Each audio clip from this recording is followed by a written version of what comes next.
Besok, Liso dan Luli akan ke kediaman peri. Mereka pun melakukan pesta sebelum perpisahan. Setelah itu, Liso mendatangi Luli yang melamun. Luli memberitahukan mungkin akan ada acara untuk bagi mereka bersama selamanya. Liso menyarankan agar Luli mencobanya saja. Segel monumen 4 musim sudah semakin melemah. Wanwu hanya bisa berharap Liso benar-benar bisa memperbaikinya. Lalu keesokannya, Luli membawa seekor ikan koi. Ketika ditaruh di sungai, ikan itu pun berubah menjadi perahu. Dengan itu, Luli akan membawa Liso ke kediaman peri.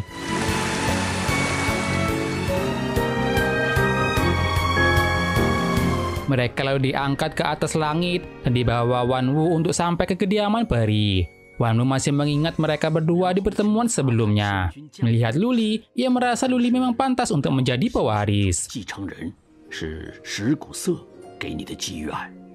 Kemudian, datang Lingqi ke sana menemui Wanwu. Lingqi diminta untuk menggantikannya membantu Luli dan Lisao. Tapi Lingqi dengan acuh memberitahukan tempat yang akan mereka tuju dan pergi begitu saja, tanpa memberitahukan di mana lokasinya. Namun Luli meminta tak perlu khawatir dan mengajak Lisao jalan-jalan melihat sekeliling.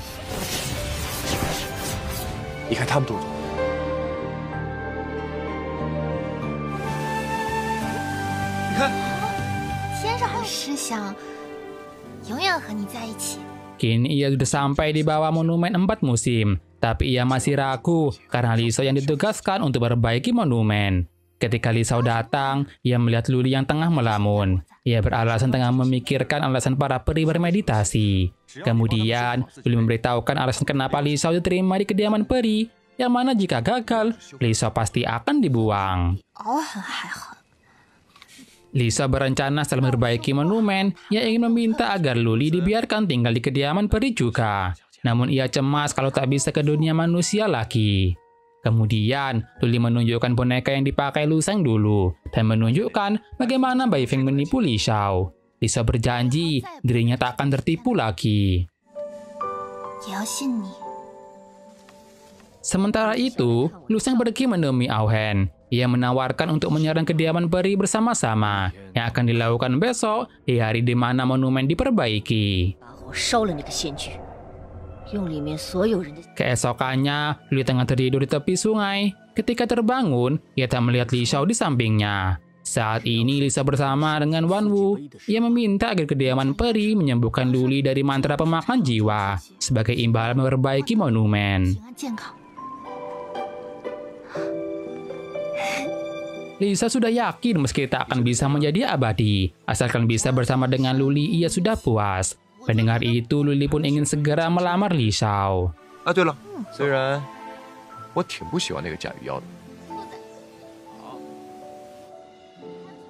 Kemudian, orang-orang dari Biru Marquis sudah sampai. Kini Lisao akan segera melakukan proses perbaikan monumen. Dan dengan kerjasama ini, kediaman peri berjanji akan menjalin hubungan teman dengan manusia.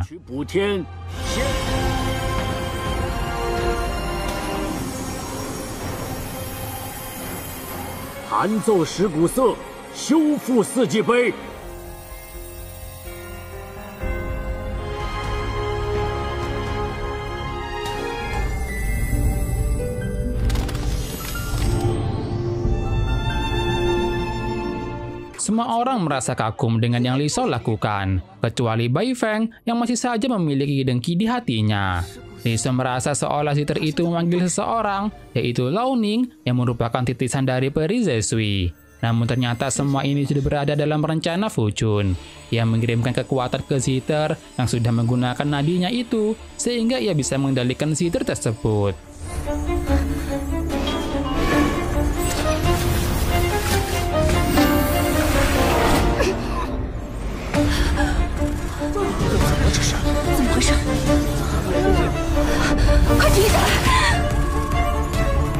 Karena hal itu, segel monumennya semakin melemah, tapi para peri tak akan membiarkan hal itu. Esensi Liu Shao juga sudah terhisap oleh Zither itu. Fuchun lalu menggunakan jurusnya yang mengeluarkan seekor naga mendatang untuk menyerang Lisao. Mengetahui itu, Luli mencoba menyelamatkannya tapi gagal, hingga datanglah serangan dari Auhen dan pasukannya. 糟了，大嫂还在上面呢。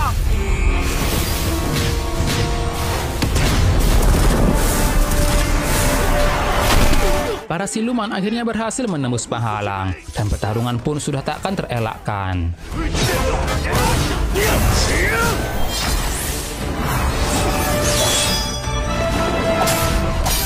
Aohen juga akhirnya tiba di sana untuk balas dendam, tapi Luli dan Wu yang langsung maju untuk menghadang. Meski kekuatan mereka berdua tak sebanding dengan Aohen, dan karena luka itu, mantra pemakan jiwa jadi kambuh, sehingga hanya Wu yang sendiri yang maju untuk melindungi Li Xiao.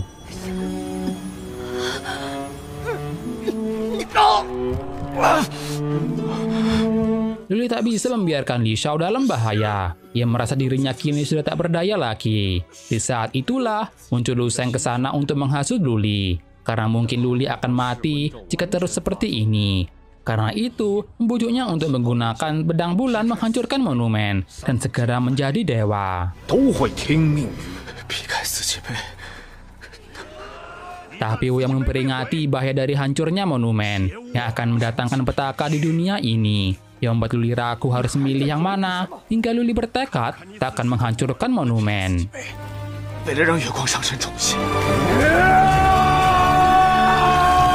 Wu yang lalu berniat untuk menggunakan kekuatan terakhirnya, meski bagi Aohen itu hanya akan percuma saja.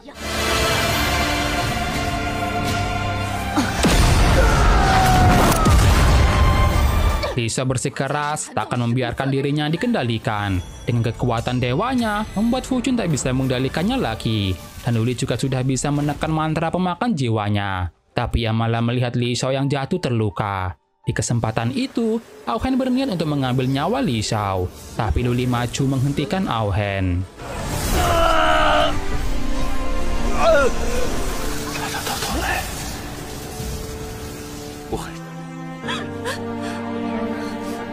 Luli merasa ia tak bisa melindungi orang yang ia sayangi. Darah yang mengalir pada tubuhnya jatuh menetes ke pedang bulan dan bereaksi dengan jantung dewa Yue Guang yang ia miliki.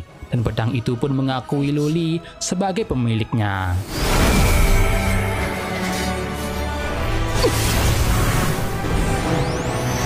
Luli tak ingin menjadi dewa, hanya ingin berjuang bersama teman-temannya. Ia pun menggunakan kekuatan dari pedang bulan untuk mengalahkan Aohen.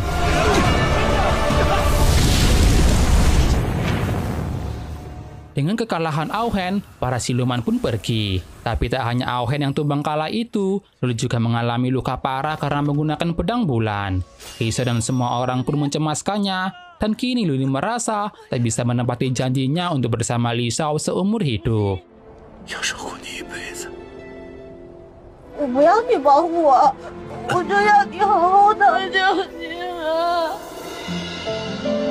Luli berharap bisa bertemu dengan Li Xiao di kehidupan selanjutnya. Bertemu Li Xiao, ia merasa hidup ini tak memiliki penyesalan lagi. Sebelum akhirnya Luli mati dan meninggalkan sebuah batu.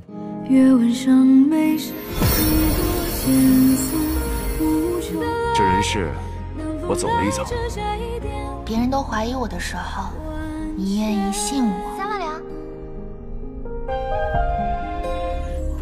那我回去就请主上做媒。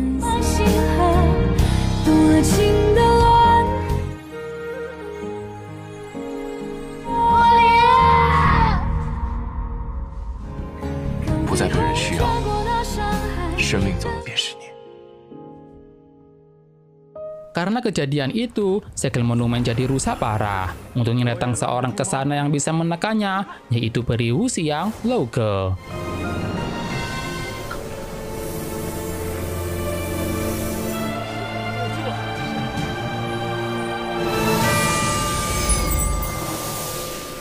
Kemunculan Lao Ge pertanda ia sudah mencapai kedewaan.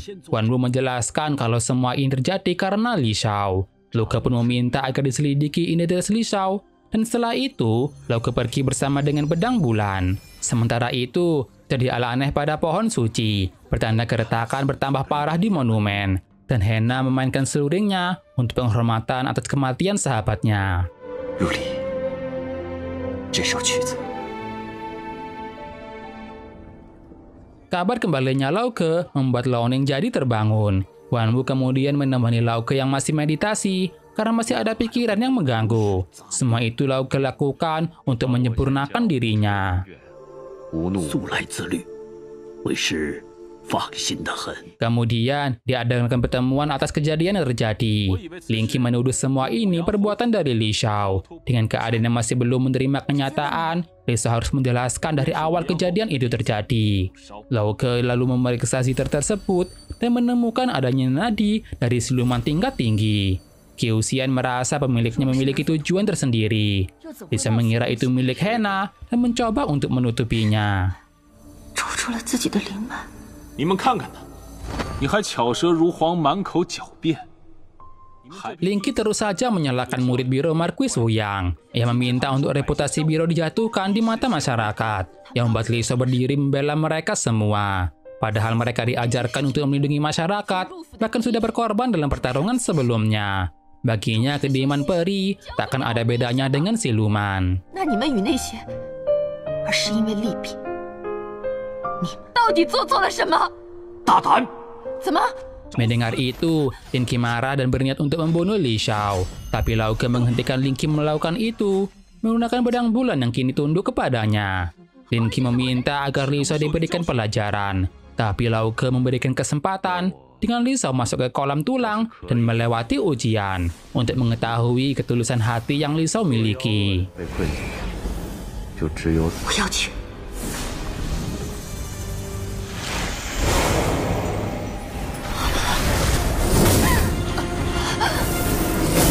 Di kesempatan itu, Lao Ke mengikuti jejak hidup Li Shao, mulai dari saat ulang tahun hingga ke biro Marquis, dan merasa kalau Li Shao bersikap tulus dan benar. 借纯良正直，何以最终获？ Gelang mutiara pemberian Luli melindungi Li Shao dari para siluman. Melihat itu, Lao Ke pun memutuskan ujiannya tidak sah dan merebut gelang itu dari Li Shao, yang membuat Li Shao merangkak ingin mengambilnya karena itu merupakan satu-satunya peninggalan dari Luli. 月上柳梢头，还给我！好名字啊！你今年18，我23，你应该。你现在手心上是我，我不会让你有事的。不行，你怎么办？那我卖身给你啊，一个同过平凡快乐的日子。你去，柳梢，那我，即便是我死了，我也不会让你。 Melihat gelang itu, Lao Ke merasa familiar. Lalu tiba-tiba Li Shao berhasil keluar tepat di monumen 4 musim. Li Shao pun langsung merebut gelangnya dan tanpa sengaja darahnya jatuh ke monumen. Para peri yang melihat itu heran kenapa Li Shao bisa keluar dari sana. Dan tiba-tiba kerusakan pada monumen itu pun menghilang.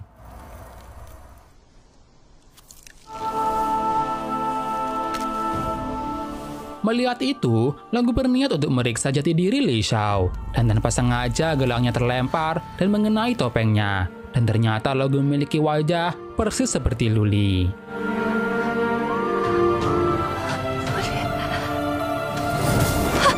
Para peri heran kenapa Lao Ke seperti Luli. Tapi Lao Ke meminta yang lainnya pergi dulu kecuali Wan Wu. Lao Ke memberitahukan kalau Li Shao sepertinya adalah titisan Dewi Yaoling yang mampu menstabilkan monumen dengan darahnya. 谁知他竟是药灵继承人。 他能从 Liu Shao lalu disadarkan kembali setelah waktunya dihentikan. Lao Ke meminta agar Liu Shao tinggal di Gunung Xiyin dan memberitahukan namanya sebagai Lao Ke. Setelah itu, para murid kembali ke dunia manusia. Liu Shao yakin kalau Lao Ke adalah Luli, dengan bagaimana pedang bulan langsung mengakui Lao Ke. Karena itulah, ia ingin tinggal untuk menyelidikinya. Dan ia masih yakin Luli mungkin saja masih hidup. 眼见已不一定为实，我先不回去。 Li Shao lalu meminta agar mereka bertambah kuat agar tidak diremehkan. Dunia manusia masih membutuhkan mereka. Dan untuk Bai Feng, ia tetap tinggal untuk menyusup. Kemudian, Li Shao diajak berkeliling oleh Qiu Xian. Ketika sampai di rumah Lao Ning meminta Qiu Xian pergi, membiarkannya mengujinya. 拔下来，拿来当弹珠玩。 Lao Ning meminta agar Liao Shao memainkan lagunya lagi. Liao Shao tak tahu harus bagaimana karena tak ada zither. Setelah menutup mata dan mengingat kenangan di pohon suci, Liao Shao pun memainkannya dengan lonceng yang ada di sana. yang membuat Lao Ning jadi mengingat akan masa lalunya. Lao Ning menanyakan dari mana Li Shao tahu lagu itu. Li Shao menjelaskan kalau bisa memainkannya begitu saja. Lao Ning merasa ia sangat familiar dengan lagu itu. Dan sejak inilah mereka pun mulai berteman. Dewa Wanwu kemudian pergi mendatangi Lao Ke. Lao Ke menceritakan dulu pernah memisahkan setengah jantungnya ke dunia fana. Yang mungkin hal itulah yang membuat kini wajahnya seperti Luli.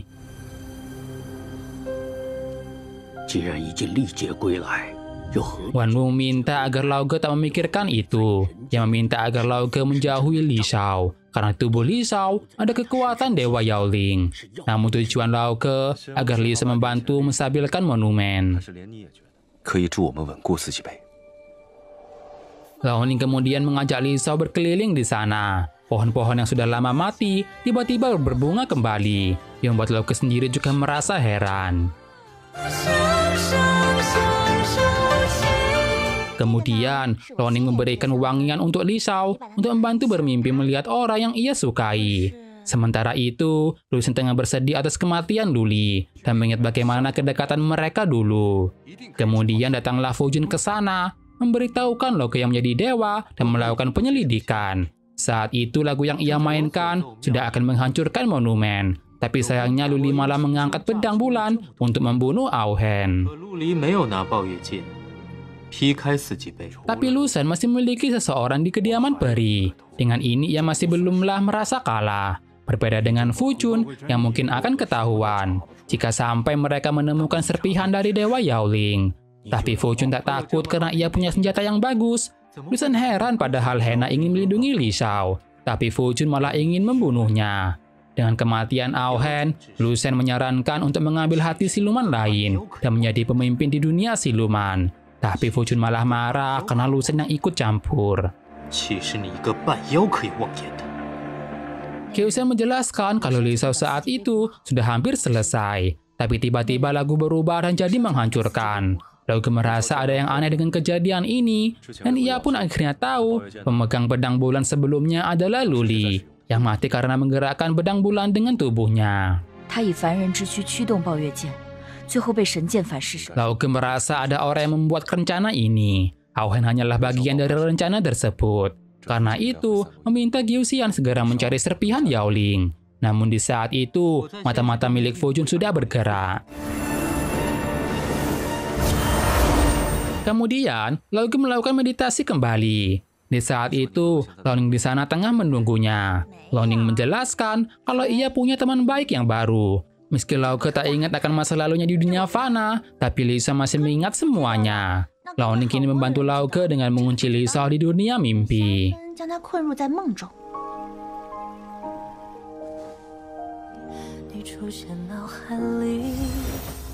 Saat itu, Li Shao tengah bermimpi bersama dengan Luli. Lao Ke pun yang datang ke sana, masuk ke dalam alam mimpi Li Shao, dan melihat bagaimana hubungan mereka di dunia manusia. Di mimpi itu, Lao Ke melihat mereka yang bermesraan dan mewujudkan harapannya yang belum tercapai.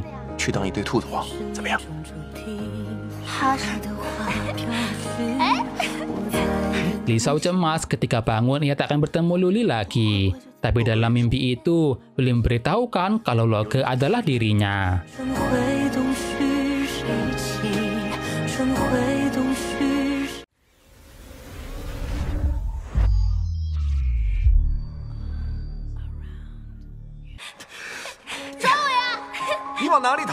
Li Shao cemas kalau tak bisa bertemu Luli lagi. Tapi Luli mengatakan kalau Lao Ke adalah dirinya.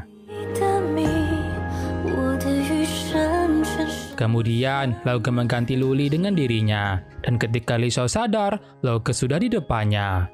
Lao Ke tak menyangka kalau dirinya Luli, tapi ia tak berniat mengingat akan masa lalunya. Namun Li Shao akan tetap mengingat semua pengalaman berharga itu. Bagi Lao Ke, hal seperti itulah yang membuat Li Shao terkurung dalam mimpi. Meski begitu, Li Shao tetap merasa senang karena masih ada Lao Ke. Tapi Lao Ke meminta agar Li Shao mengikuti takdir saja. Tak lama lagi, Bai Feng akan segera keluar dari kediaman peri. Tapi ia tak akan membiarkan hal itu terjadi karena tahu kabar soal Lauke yang mungkin adalah Luli. Kemudian ia melihat Dewa Wanwu di sana yang dihormati semua orang. Bai Feng berniat ingin memanfaatkan itu. Kebetulan datang Ling Qi ke sana yang mengejek Lauke, yang memberikan kesempatan untuk Bai Feng mencari muka di depan Dewa Wanwu. 你诋毁上仙，难道就有道理吗？ Dewa Wanwu yang melihat keberaniannya pun menjadi tertarik dan menjadikannya sebagai seorang pelayan. 可以留下。 Sementara itu, Li Shao sampai di istana Changhua, tempat di mana Lauke bermeditasi mencapai kedewaan.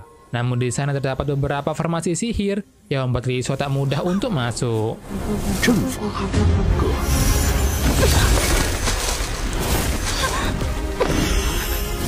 可他的修为若足以。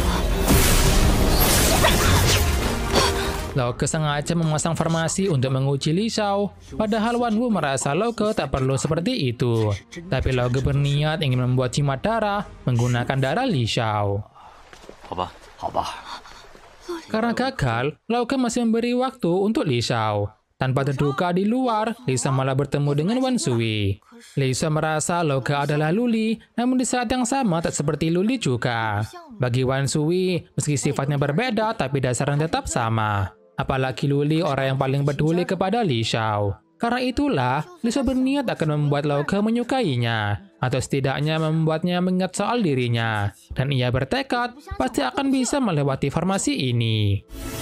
但是也够用，我以火克金，最后以木克半金而生之。 Li Shao akhirnya berhasil memecahkan formasi, tapi di dalam ia tak melihat seorang pun di sana. Ia lalu melihat sebuah pohon yang tumbuh terbalik. Wan Sui memaksa Li Shao untuk menyiramnya. Namun ternyata di tengah-tengahnya ada Lauke yang tengah bermeditasi.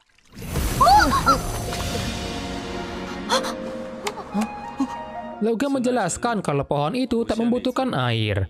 Ketika melihat Wan Sui, Lauke mengenalinya sebagai tukang kebun, dan ia berterima kasih karena sudah merawat pohon di sana. 好说好说。 麻烦仙长离开。 Setelah itu, Li Shao dan Lauke tinggal berdua di sana. Li Shao menjelaskan baru tahu kalau soal darahnya belakangan ini saja. Ia pun jadi mempertanyakan kenapa Lauke mempertanyakan itu. Lauke pun menjelaskan ingin membuat jimat darah, yang mana kalau hanya sedikit tidak akan berbahaya, namun kalau sampai 7 butir akan membuat Li Shao jadi musnah. Saat ini Li Shao masih punya pilihan, namun saat monumen dalam bahaya, maka Li Shao tak punya pilihan selain dikorbankan. 你若时运够高的话，有一日能取回符珠。 Li Shao pun memberikan syarat untuk dibebaskan masuk istana Changhua. Lauke pun mengizinkannya selama Li Shao menaati 3 aturan, yaitu untuk tidak menyentuh pohon, kitab, dan dirinya. 你不可碰，哪怕是一道影子。 Sebagai permintaan tambahan, Li Shao meminta agar Lauke tak menyalahkan Liaoning atas masalah mimpi itu. Tak berselang lama, Li Shao malah langsung melanggar aturannya. Dan setelah itu, Lauke meminta agar Li Shao mengantarkan kitab ke Liaoning sebagai hukuman dengan menyalin kitab itu hingga tulisannya menghilang. Li Shao menyarankan menggunakan sihir saja untuk menghilangkan tulisannya, tapi ternyata itu tak berguna. Kemungkinan karena Lauke memberikan batasan pada kitabnya. Liaoning pun meminta agar Li Shao membantunya meringankan hukuman ini ke Lauke, tapi Li Shao tak bisa melakukannya juga. 不过我可以帮你想办法。 Meski Liaoning sudah sering membacanya, tapi ia tak pernah ingin untuk mengingatnya, karena ia tak tertarik dengan kitab-kitab itu. Mendengar itu, Li Shao pun mencoba sesuatu, dan ternyata Liaoning diharuskan mengingat isi kitab itu. Liaoning ingin menyerahkan semua ini ke Li Shao, tapi ia menolak.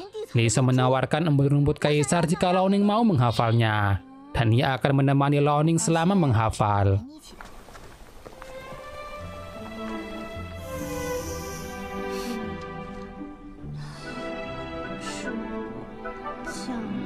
Kemudian, terlihat cahaya seorang peri yang tengah lewat. Liaoning merasa itu penguasa istana Yuanjing yang terkenal selalu tak serius dalam bekerja. 所以柳少， Di istana Yuanjing, pelayan sudah bersiap akan acara yang akan diadakan. Hingga datanglah Qiu Xian yang menanyakan keberadaan Sang Yurong. Ia meminta pelayannya mengeluarkan mahkota dan baju Sang Yurong dan akan menyitanya jika Yurong tak datang ke acara penobatan Lau Ke. 否则，我敢保证，他连一丝纱都穿不着。 Li Shao dan Lao Ning terus menghafal kitabnya, hingga akhirnya mereka selesai melakukannya. Lao Ning sangat berterima kasih dan mengajaknya untuk ke istana Litian melihat penobatan. 我们一起去丽天殿吧。今日 Di istana Litian, para tamu sudah datang semua. Qiu Xian terus cemas karena Yurong yang tak kunjung datang. Lin Qi pun mengejek ketidakhadiran Yurong, padahal Yurong seharusnya memimpin acara. Yurong padahal tidak kompeten untuk menjadi penguasa istana Yuanjing, kalau saja dulu para pendahulu tidak melindunginya. 怕是都保不住。这让驾鹤仙游的老公主如何？却连渊镜宫独有的东华焚。 Qiu Xian meminta Lin Qi tak memperdebatkan para penguasa. Ia mempertanyakan apa maksud tujuan Lin Qi. Lin Qi pun berbicara depan semua orang, menyarankan pergantian pemimpin yang tidak kompeten. Tapi Qiu Xian meminta semua orang tak memperdebatkan jabatan penguasa 3 istana. 不然先居万年基业可就毁了。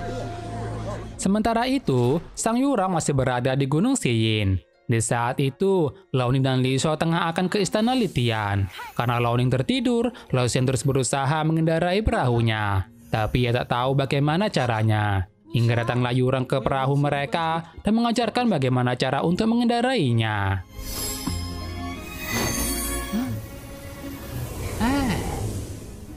Ketika Lao Ning terbangun, ia malah melihat Yurong di sana. Yurong pun langsung memamerkan pakaiannya, di mana ia sengaja mengarahkan perahu Li Shao untuk membuatnya terlihat elegan. Yang membuat Lao Ning kesal karena mengerjai temannya. 还连累他的卓师姐被那谢灵琪嘲笑。 Sementara itu, Lin Qi berniat menggantikan Yurong memimpin acara. Tapi datang Lao Ning menyampaikan pesan dari Yurong. Ketika kotak yang Lao Ning buka, muncullah Li Shao di sana, yang bawakan surat untuk Lin Qi bacakan di sana. 谢御史，请将画轴上的字读出来。 Namun setelah Lin Qi membacakan, yang datang adalah Yurong yang sengaja melakukan ini agar terlihat elegan. Dan setelah itu, Yurong pun memimpin acaranya. Ketika Lau Ke datang, Li Shao teringat ketika Luli menyamar sebagai peri Wuxi yang dulu. 从此则披天下。 愿立三界，愿益百姓。 Di acara perjamuan, Yurong mengenalkan Li Shao ke orang-orang dan menjelaskan istana yang ada di kediaman peri. Bahkan Yurong memberikan kursi untuk Li Shao yang membuat Lin Qi kesal karena Li Shao tak pantas di sana. Tapi Yurong malah mengatakan Li Shao bisa saja pantas di sana jika Li Shao bersedia untuk menjadi nyonya istana Yuanjing. Bagi Yurong, Li Shao bukanlah manusia biasa karena ia bisa melakukan apa yang para peri di sana tak bisa lakukan. Lau Ke pun lalu mengumumkan kalau akan membuat jimat darah esok dan meminta semua orang untuk tidak datang mengganggu. Wan Sui tak menyangka Lau Ke akan setega itu. Semua ini karena ada esensi Dewa Yaoling dalam tubuhnya. Karena itu Li Shao pun ingin bertaruh untuk tahu apakah masih ada luli pada diri Lau Ke. 拿你去填那个四季杯呢？ Keesokannya, tubuh Li Shao akan dijadikan jimat. Padahal selama ini, ia tak pernah melakukan kesalahan. Lau Ke pun mengaku bersalah kepada Li Shao. Tapi yang Li Shao salahkan adalah luli pada diri Lau Ke, yang berjanji akan selalu untuk melindunginya. Tapi bagi Lau Ke, itu adalah janji yang luli buat dulu, bukan dirinya. Apalagi luli saat ini sudah mati. Li Shao pun memutuskan untuk menerimanya dan berniat mengorbankan dirinya untuk sehidup semati.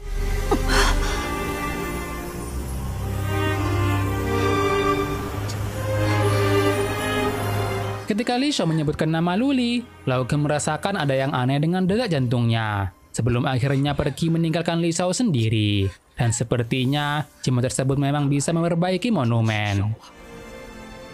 走了走了，回去收拾收拾，睡个美美的觉。 Satu persatu jimat darah hancur untuk dikorbankan. Li Shao sudah meyakini Luli benar-benar sudah mati. Dan di saat itu, datanglah mata-mata yang dimiliki oleh Fu Chun. Orang itu mengacaukan formasi yang ada dan berniat untuk membunuh Li Shao saat itu. Tapi Li Shao bisa menahan serangan tersebut, yang ternyata itu adalah Lao Ke. Lin Ke beralasan ingin menyingkirkan Li Shao agar Lao Ke tak jatuh cinta kepadanya. Namun Lao Ke tahu kalau Lin Ke hanya beralasan saja. Dengan tekniknya, ia pun membawa Lin Ke ke aula Li Tian.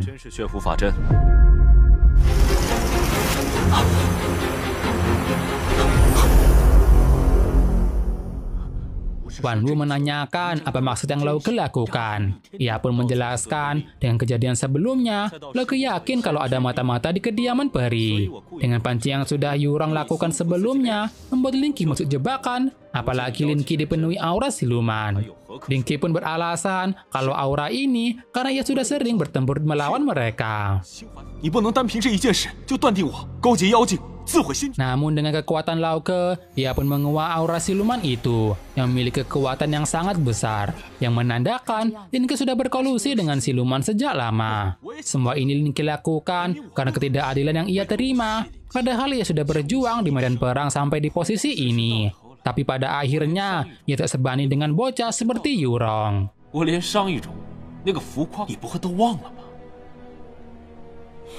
Namun apapun alasannya, Lin Ke sudah terjerumus dalam kebencian. Ia pun akan dikurung di kolam tulang seumur hidupnya.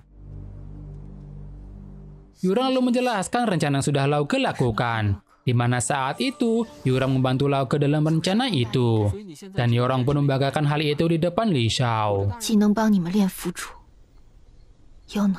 Yurong meminta agar Li Shao tak membenci Lao Ke. Ia menceritakan bagaimana Lao Ke kejam pada dirinya sendiri juga. Bagi Li Shao, akhir tragis Luli hanyalah jalan bagi Lao Ke menjadi dewa. Namun semua korban yang terlibat dalam prosesnya malah diabaikan begitu saja. Setelah semua itu, Lao Ke malah meminta Li Shao membuat Cimadara lagi. Li Shao pun marah dengan sikap yang Lao Ke berikan dan meminta Lao Ke mengorbankan dirinya sendiri saja.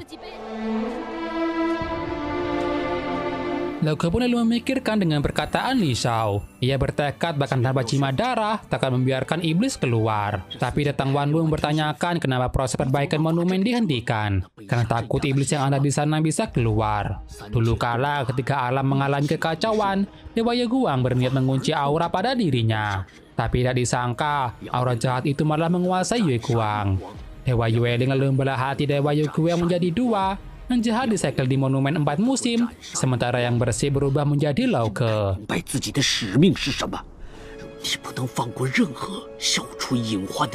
Bagi Lao Ke, yang Li Shao lakukan sudah cukup. Ia tak ingin menyakiti nurani hatinya yang menghalanginya menjadi dewa.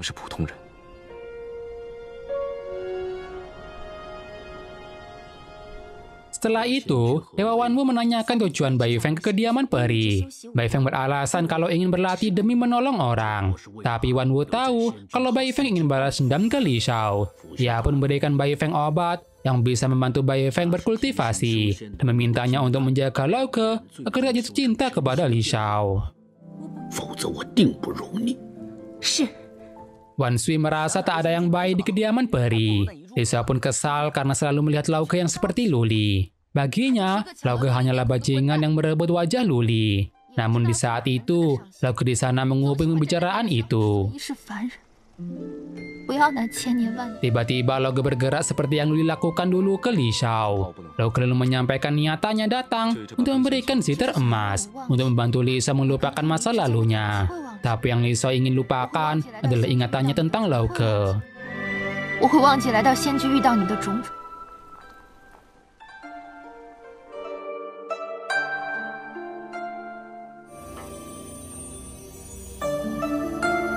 Mendengar lagu Li Shao, Lao Ke seolah pernah mendengar itu dan menyadari kalau lagu itu bercerita tentang pohon suci. Yang akhirnya Lao Ke tahu kalau Li Shao dibantu oleh klan air. Karena itu ia pun langsung datang ke sana.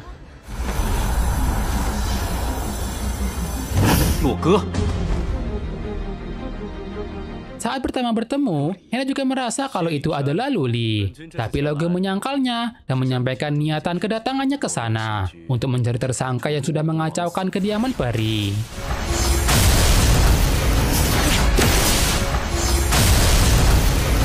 Di Di saat yang sama, Lisa terbangun akibat gemuruh petir dari amarah Lauke.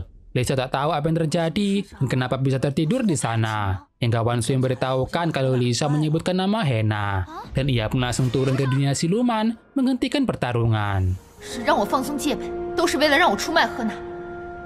Lisa menjelaskan kalau saat itu Hena bertujuan untuk menyelamatkannya. Ia yakin kalau Luli juga pasti akan percaya kepada Hena. Yang membuat Lauke memberikan kesempatan bagi Hena mencari petunjuk. Atau mereka tak akan bisa keluar dari air sama sekali.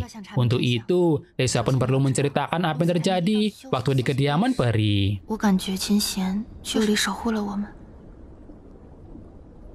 Lisa menegaskan kalau Lauke adalah Luli yang lupa ingatan. Padahal Lauke terkenal akan sifat yang tidak berperasaan. Hena meminta agar Lisa tak memaksakan dirinya. Tapi yang Lisa pedulikan adalah Luli, bukan Lauke. Kemudian Lisa menanyakan petunjuk yang Hena dapatkan. Ia mengingat bagaimana Fujun memperingati kakaknya untuk tak memberitahukan kalau mereka bisa mengeluarkan nadinya. Dengan alasan takut kediaman peri akan meminta nadinya lagi dan akan membuat mereka mati.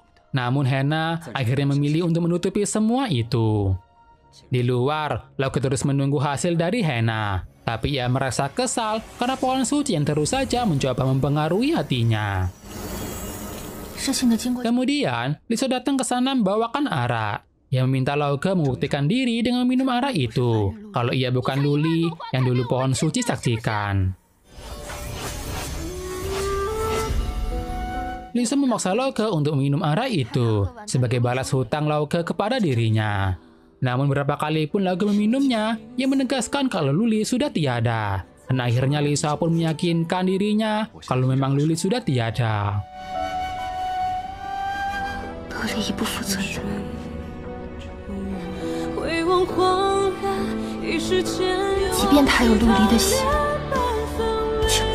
Sementara itu, Fujun datang menghampiri Hena. Hena tahu kalau masalah di kediaman peri ulah dari Fujun, yang sudah membuat banyak korban akibat perang itu. Bahkan dengan kematian Auhen, tak membuat klan mereka bisa ke permukaan. Tapi bagi Fujun, selama itu demi kebebasan klannya, pengorbanan itu pantas dilakukan. Bahkan jika kebebasan itu didapatkan dari penderitaan orang lain. Namun Hena tak setuju dengan cara yang Fujun lakukan, yang malah kini membuatnya semakin banyak kekacauan. Fujun rela jika memang harus disalahkan, tapi Hena menyalahkan dirinya sendiri dan mengurung Fujun di sana. Sementara itu, Lisa sudah semakin mabuk. Ia mengingat janji yang sudah Luli berikan kepadanya, dan di saat itu, Lauke sebenarnya juga mengingatnya. Kira-kira apa yang terjadi? Renyar seperti apa yang ingin Fujun lakukan? Dan juga akankah Lauke mengingat akan kenangan dari Luli di masa lalu? Tunggu di part selanjutnya ya. Klik like jika kalian suka dengan video ini. Jika tidak suka, sampai ketemu kembali di part selanjutnya. Bye-bye.